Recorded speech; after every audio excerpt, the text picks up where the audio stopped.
The movie opens with a blonde, pretty woman solving problems with her coworkers at a TV show. Her name's Abby Richer, she's the show's producer and is responsible for making it good for the audience. Abby is a hardworking, proud woman who only thinks about her career. She has been working as a producer for years, and she thinks her show is doing great. Her boss disagrees. The anchors of the TV show are married and they are having issues in their relationship that are transferring to the show. Their chemistry isn't good and they often argue while live on TV. For that reason, they have the worst rating in years and Abby's boss wants her to do something about it quickly. Besides her job being a mess, Abby's love life isn't doing great either. Her assistant, Joy, always finds men for her to date that check Abby's requirements. She's a romantic at heart, and her dream is to find the right guy that is going to make her happy. The issue is that Abby is very demanding and a bit controlling at times, and she wants a perfect man. Joy works hard to find the man of Abby's dream, and she finds one that seems perfect. Abby is excited to go on a date and forget her job for a few hours. The man is, according to Joy, a 9 in Abby's rating. When she arrives at the date, the man is already waiting for her. The date isn't good. Abby talks about the profile she made for him, and she knows everything about the man.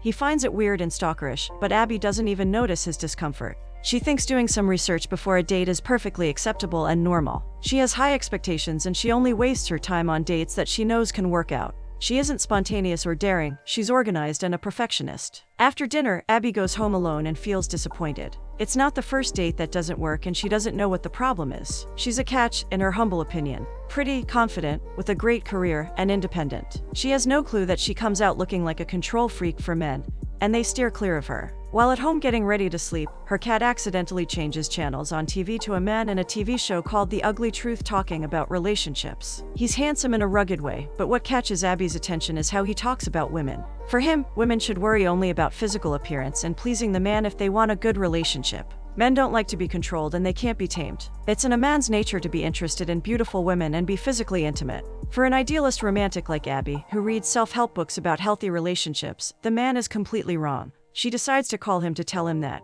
The man picks up the phone and Abby tells him that she doesn't believe that men are as shallow as he depicts. She knows some men are interested in the woman's mind and not only in her body. The man laughs at her and says that she's probably single and ugly, otherwise she wouldn't be calling him. Abby gets angry that he's humiliating her like that, even though there's a slice of truth in what he says. Not that she's ugly, but that she can't find a man she genuinely likes. The next day, Abby isn't in the best of moods after another failed date, and the rude man on the TV. To make things worse for her, her boss shows her a video of the man from The Ugly Truth and excitedly says he was hired. Abby can't believe it. The man is obnoxious and his content is demeaning to women. She's certain it isn't going to work. Her boss thinks the opposite. He sees the man as a savior for their TV show. Abby is against the idea and points out that there are better ways for them to raise their audience numbers. While she's talking, the man walks into the room with a grin. Abby feels her soul leaving her body. The man introduces himself as Mike, and he says Abby's ideas are terrible. Offended, Abby points out she is the producer of the TV show and he's going to work directly with her. Mike doesn't care. He flirts with Abby in front of everyone and cracks inappropriate jokes, embarrassing her. After the meeting, Abby is freaking out in her office as Mike watches with a smirk. He finds the woman funny and he can tell he's going to have a great time pushing her buttons. When Abby sees him watching her like a creep, she admits she's the one to call him the night before. He's surprised because he thought she would be ugly, but she's pretty. He also thanks her for getting him the job. Without her call and their argument on live TV, he wouldn't be there now. His careless and rude behavior only makes Abby despise him more, and when they are about to record his first day, she tells the anchors to destroy him. What Abby doesn't know is that Mike is very smart and he can turn a situation around quickly. The anchors, Georgia and Larry, try to make him look stupid, but Mike decides to poke at their relationship and change focus. He starts acting like a marriage counselor and makes the anchors talk about their private relationship in front of everyone. Abby is shocked. Her boss is almost jumping from happiness because their numbers start rising as the anchors argue about their relationship. It's very entertaining. In the end, they start kissing in front of the cameras, much to Abby's horror and Mike's delight. After the show, her boss happily shows her how much the numbers went up after Mike's first appearance. There's nothing Abby can say to get him fired after that. He's the miracle her TV show needed to not get canceled. What Abby doesn't know is that Mike isn't just a rude, inappropriate man who loves to poke fun at her. He's hardworking and family-driven. He helps his sister take care of her son and acts like a father figure for the boy. He even gives him sound advice about girls, in a way that doesn't offend or objectify them. He also has a great relationship with his sister, and he would do anything for them. Back to Abby, she's at home alone, wallowing in her anger for Mike when her cat runs away and climbs a tree. While trying to save her cat, Abby sees her neighbor coming out of the bathroom using only a towel. The man is an Adonis look-alike, handsome, with a body to die for, and Abby is almost drooling as she watches him like a creep.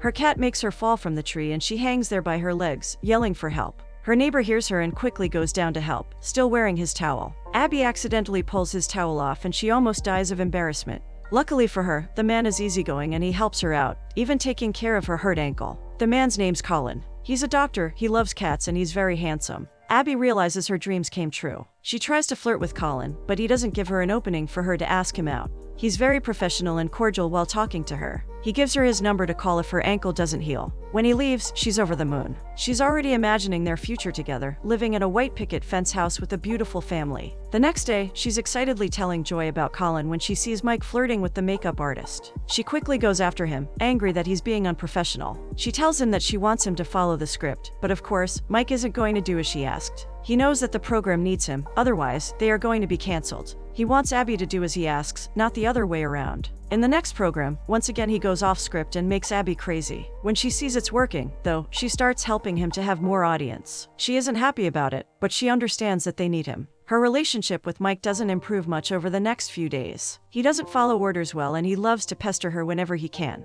One day, he goes into her office to talk about the show and flirts when she snidely tells him that she found the perfect man. The one he said didn't exist. Mike doesn't believe her, and Abby decides to call Colin to prove it to him. Colin is at work and he has no idea why his crazy neighbor is calling. Mike watches as Abby asks him out, and by the look on her face, he knows Colin is going to say no. To spare Abby's feelings, and to prove to her that he's right about everything, Mike decides to help her with Colin. He turns her phone off and tells her to make Colin wait. He's sure he's going to call her again after she dismisses him, and Colin does exactly as Mike says. He continues helping her with her answers, and, in the end, Colin asks her out. Abby can't believe it. She finally understands that Mike is really an expert in men and that she should give him a shot. Mike starts giving Abby a lot of relationship advice. He goes shopping with her to change her clothing style. He mentions that she should wear clothes that are enticing, but not too explicit. He tells her that men like long hair, and she changes her hairstyle. When she's wearing her new clothes and hair, Mike is shocked at how pretty she looks. Before, she was just a nice-looking woman, too strict and severe for him. Now she's his exact type, despite her personality not changing much. Abby practices with Mike how she's going to seduce Colin, and she's great at it. Mike tries to not look affected, but he is. Colin and Abby's first date is at a baseball game. Mike goes too, and his objective is to help her become the perfect woman. They are wearing earphones to talk to each other, and Mike tells Abby what she should say and do to attract Colin. At first, she's awkward and sometimes she says the wrong thing because of Mike. Abby thinks the date is ruined, but Colin surprises her when he kisses her at the end of the date. Mike is watching them and something about the kiss bothers him. When Colin goes home, Abby quickly approaches Mike to thank him and hug him. Mike doesn't know how to feel about her hug, and he's confused about his feelings. It's exactly like Mike said. Colin isn't as different from other men as Abby thought, but she's willing to become someone else for him to like her. She changes her personality, pretending not to be a controlling or perfectionist. She's spontaneous, fun, and cute with Colin. He sends her flowers at work, and she's so happy she dances with joy. Mike watches her from afar, feeling conflicted. He isn't the only one. Despite enjoying dating Colin, Abby saw a different side to Mike that she didn't think existed. He is nice when he wants to be, and a good friend. She also sees him giving advice to his nephew and finds it cute. Mike continues helping Abby. She wonders when she should be intimate with Colin, and Mike tells her to wait a bit, but not too long. Abby confesses that she hasn't been with anyone in over 11 months, which is crazy for Mike. He asks if she at least pleasures herself, and she gets defensive and embarrassed. Later that day, before her dinner with Colin, Mike sends her a gift. It's a special underwear that vibrates. At first, Abby isn't sure about it, and she thinks she's going to be ridiculous. Her curiosity gets the better of her, though, and she decides to wear them. Before Colin arrives to take her to dinner, her boss and Mike appear at her house. Mike says that they have a dinner with corporate to go to, but Abby forgot about it. She has to change her plans with Colin, inviting him to come with her. During dinner, Abby knocks on her purse and the underwear controller falls on the ground. A kid finds it and starts using it, which makes Abby uncomfortable. To make things worse, she has to talk about Mike, but she can't because of the underwear. Her boss is upset that she's acting weird in front of their bosses, but Mike is having a blast. He's the only one who knows what's going on with Abby, and he thinks it's really funny. At the end of the date, Mike tells Abby that Colin really likes her. Abby is happy and goes home with Colin. Mike watches them leaving together with a look of longing for Abby. After the dinner, Abby and Colin start going on more dates and getting to know each other better. Colin is nice and he's the perfect man for Abby. The problem is that he doesn't really know her, and she acts completely different with him, even pretending to like things she doesn't.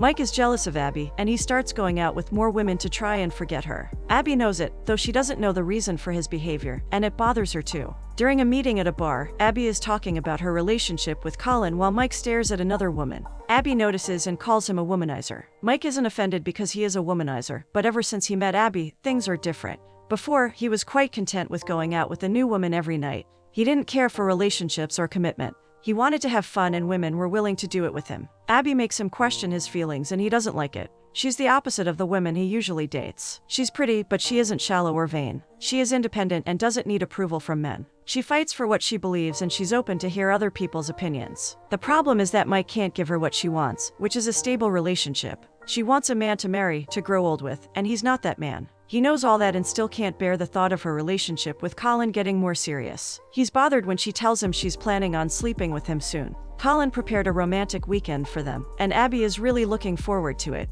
Moving on, Mike receives an opportunity of interviewing for another TV show and he accepts it. He doesn't even ask Abby if it's okay for him to go. It's on the same weekend she's going on a trip with Colin. When her boss finds out about it, and that Mike received a job proposal to make twice the amount he is, he tells Abby to go after him and convince him to stay with them. Abby is upset that she's going to give up on her romantic weekend with Colin to follow after Mike. Still, she loves her job too much to say no. She travels with Mike to another city and even goes with him to his interview. When he's nervous about it, she comforts and cheers him up. During the interview, the host asks him who broke his heart and Mike is speechless for the first time ever. He quickly changes the subject, but that question bothers Abby. When they go to dinner that day, she's ready to convince him not to leave his job with her company. She didn't need to worry because Mike didn't accept it. He needs to stay in their city because of his nephew. He doesn't want to leave his family. Abby is relieved. She decides to change the subject and asks who broke his heart. Mike gets serious and explains that it wasn't only one woman, but multiple. He never had luck in relationships, and it left him with a hole instead of a heart.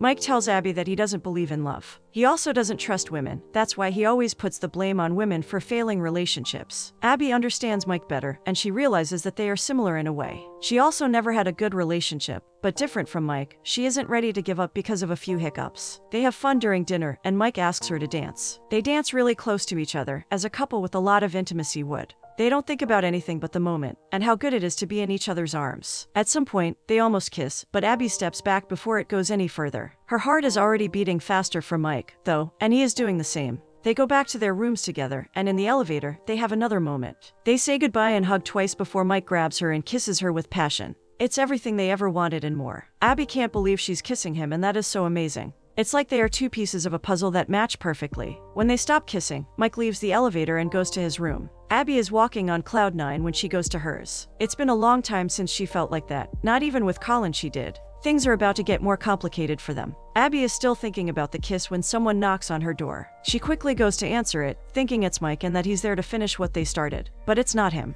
It's Colin. He decided to go after her so they can have their romantic weekend. He even brought champagne. Abby doesn't know what to say or how to act. She's shocked. Her lips are still warm after kissing Mike, and Colin is there trying to seduce her. To make things worse, after thinking a lot, Mike decides to go back to Abby's room and finally confess his feelings to her. When he knocks on the door, a shirtless Colin opens it, and Mike is speechless for a moment. He connects the dots and realizes that Abby is with Colin and they are probably about to be intimate. It breaks his heart. He thought what they had in the elevator was real, but it seems it wasn't. When Abby appears, she doesn't know what to say. She wants to explain the situation, but Colin is there. Mike awkwardly comes up with an excuse to be there and leaves as quickly as he can. Abby goes after him and tries to explain that she didn't expect Colin to be there. She was as surprised as Mike. She wonders if she should tell him to leave so they can continue what they started in the elevator, but Mike backs away. He isn't ready for a relationship, and the feeling he got when he saw Colin made him remember all the times he had his heart broken. It's not worth it to him. It's Abby's turn to be heartbroken. She thought Mike had changed, that he was willing to try it with her, but she was sorely mistaken.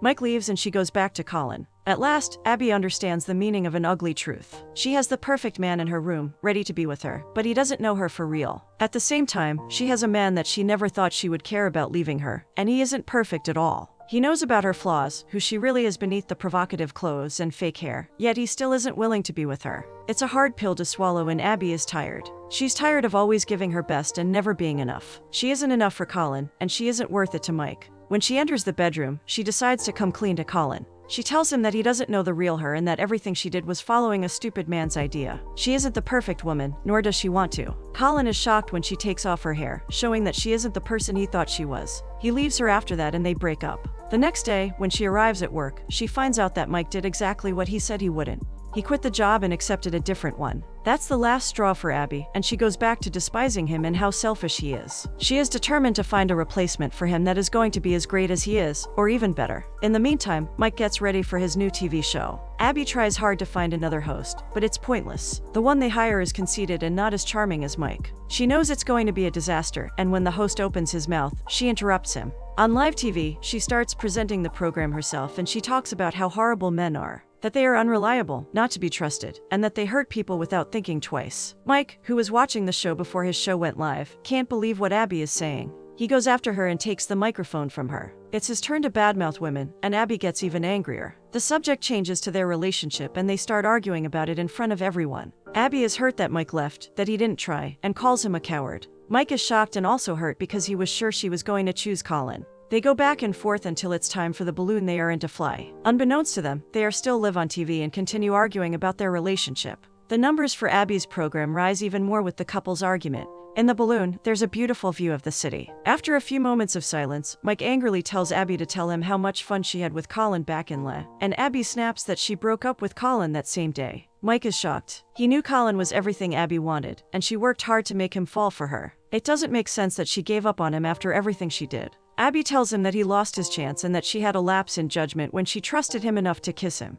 She thought he was more than a misogynistic womanizer, but she was mistaken. Mike is speechless for a moment because he genuinely didn't believe she liked him. He finally admits that he was scared to fall in love with her because she was a psycho and controlling. Abby is offended and ignores completely that he said he loves her. She's also nervous about accepting his feelings, afraid of getting her heart broken again by him. She wonders why he loves her, and he doesn't even know. It happened without him noticing, then he couldn't stop thinking about her. It takes a moment for Abby to absorb what he said, but when she does, she grabs him and kisses him passionately. After the balloon ride, they go back home and are intimate. The movie ends with Mike asking if Abby really enjoyed it as much as she voiced it. She smirks and tells him that he will never know. Mike laughs because he was the one to teach her how to fake being the perfect girl, and now not even he can say if she's being real or not. They are perfect for each other.